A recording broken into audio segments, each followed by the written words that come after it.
Alright, this is my Harman P61A that I've been talking about on the forum that has been giving me some pretty serious flutter issues with the fluttering flame the past couple of years, and more recently I've been getting some backburn and smoke into the hopper, so I'm going to do a few things to try and alleviate this. As I mentioned, this is a P61A, but essentially right now this is a P61 as I removed the automatic start features for some other reasons several years ago, so this is basically just a P61. Now, keep in mind, I'm just making this little documentary for informational purposes only. I'm not a stove tech. I'm not telling anybody how to do this. This is just some reference for your own personal references.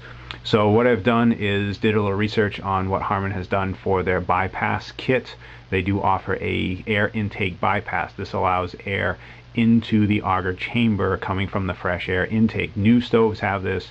You can buy a kit, but because this is 12 years old, this does not have it. So essentially, if you want to do this, you're going to need some tubing. Either get Harman's kit or you can do your own. Essentially, I use nylon tubing. Harman's kit offers silicone tubing. You have nylon tubing, and then you have polyethylene tubing. The silicone offers a higher temp rating. The nylon has a decent temp rating of about 175 degrees. Polyethylene is about 125, so I went with the nylon as it's a little easier to come by. What you'll need is the 1/2 inch outside diameter with a 3/8 inside diameter to be able to add this bypass into the system. You'll also need some RTV silicone. Now you can get clear silicone or you can get the red silicone. The clear is good for about 400 degrees. The red is good for about 600 degrees. Now I decided to use the red because that's what Harman used from factory. It's all over the back of this thing. So I decided to stick with what they originally had. Now if you're just doing the bypass tube, that's basically all you will need is a little tubing and a little silicone. Some guys have used JB weld. I found that with a 1/2 inch hole with the 1/2 inch tubing, it fits nice and snug. You just got to seal it up a little bit with a little silicone, but you can use some JB weld as well. If you're doing this process, you most likely will also need to clean out your feeder chamber and auger tube, because if you're doing this, you have some backburn, you've had some sticky stove syndrome, you've had creosote or whatever. If you're going to go to the next step and disassemble the burn pot and the feed chamber, you're going to need two of these, two fiberglass gaskets. One is on the back of the burn pot, one is on the front of the feed chamber. So do not plan on reusing these. They basically disintegrate when they come off.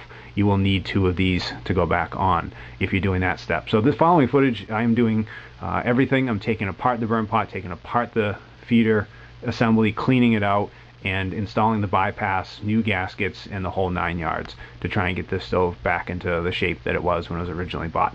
So hopefully the next footage will help you out somehow. This is a Harman P61 stove. It is about 12 years old, and I've been getting some pretty serious flutter with it for the past few years, and also recently I've been getting some backburn and some pretty serious smoke in the hopper. So this is early season for me. It's actually it just turned November, so I'm still have a little time before I really get into some serious burning for the winter, so I figured I'd now take the time and see if I could dive into this and see if I could figure it out. So what I've done is, as you can see, I've removed the hopper in order to be able to get at the feeder unit and also the burn pot, which is almost necessary. You can't do it without removing the hopper. So that all came off. The feeder unit has come off, and the burn pot on the inside has come off. There is a gasket on the inside the air chamber. In here, the hot air chamber, there's a gasket here, and there's one on the other side as well, which looks like this. Fiberglass gasket, withstand the heat. So you will need a couple of those if you're going to attempt something like this. I also, as I mentioned, pulled off the feeder unit, which I gave a thorough cleaning because, as others have posted as well, that due to some of the backburn, it builds up with creosote inside the auger tube. Now this one did have some creosote. It wasn't horrible. Also pulled out the auger, cleaned it up pretty good. It didn't have a ton of creosote on it, but it did have some buildup worth cleaning for sure. So I had to get in here, and basically I sunk this in a large vat of hot water. It was the best way that others had recommended, and I did the same.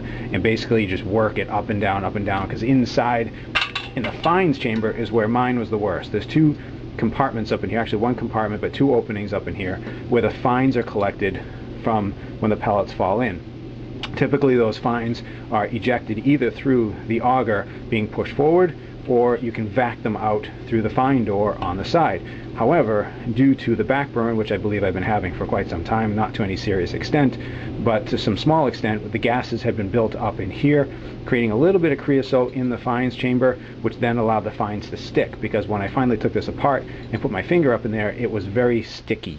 All the fines were extremely sticky, and so I believe that had led to a buildup over time, more and more and more and more fines jamming up in here, and they were pretty solid in there. So I had to soak this thing for about an hour and just keep working it and working it and working it, because it's also very difficult to get anything up in here. You can use a toothbrush, you can use whatever you can get up in there to get that out, but that's what I had to do. So what I'm now going to do, now that I've got this thing all apart, is I will be putting in the bypass. I also took off, obviously, the burn pot, which has gone through a thorough cleaning to be able to make sure that I've got that set and ready to go. Now, Harman will sell, and also on the new stoves, their bypass basically goes from here up and around to here. But because of the way this feed mechanism works, as you can see, it would cut right off right where the tube enters. So in my installation, I am going to probably end up putting a tube from here to here, just a short little tube. The vac sensor for the stove mounts here, so it's going to be a little tight, but I think I can squeeze it in right here and here. Others have done some similar installations.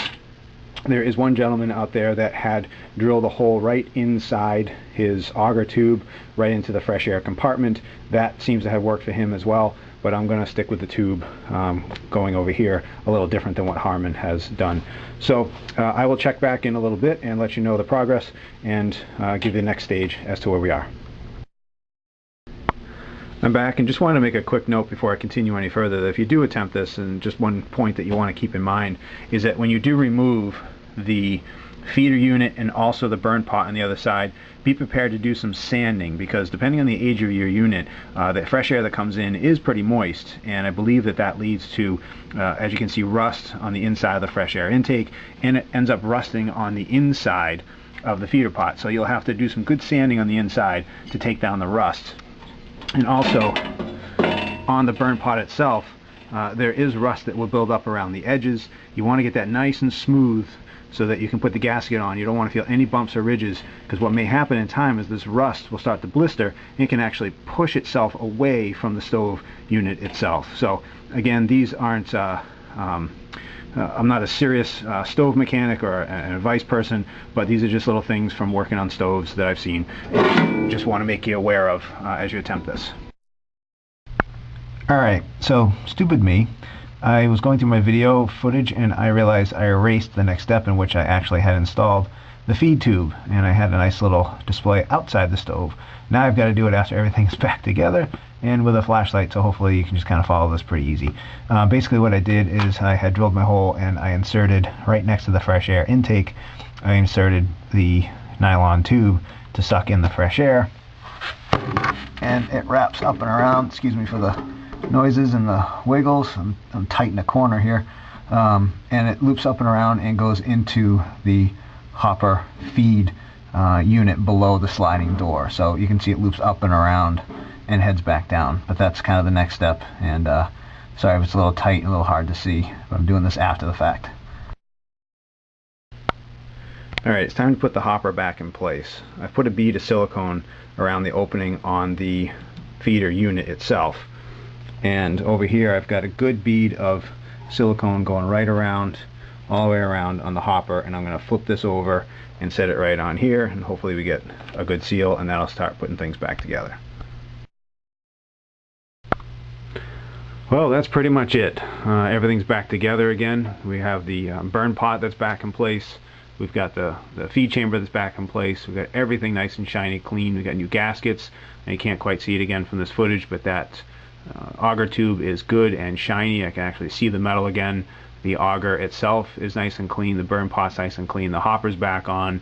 Everything's in place. We've got that air intake bypass tube that's in place, so hopefully that will alleviate the flutter and the back burn. And what I also did, which was part of some of the erased footage, is I replaced my exhaust fan, which was basically a pain in the butt to get off, because after 12 years this thing was pretty much seized on the shaft, and the little screw had rotted, the little set screw, so there's no way I could get an Allen in it. It just stripped right out. So I had to drill it, cut it, and torch it off the shaft. Obviously it didn't look like this in place. This is my damage. But I figured if I'm doing something, I'm going to do it all, just in case this thing had some buildup or an imbalance or something that led to some flutter. I just wanted to do everything. So that's kind of the project. Hopefully if somebody else is attempting this little bit will give them some insights and give them a little tidbits and a little help. And thanks for listening. Take care.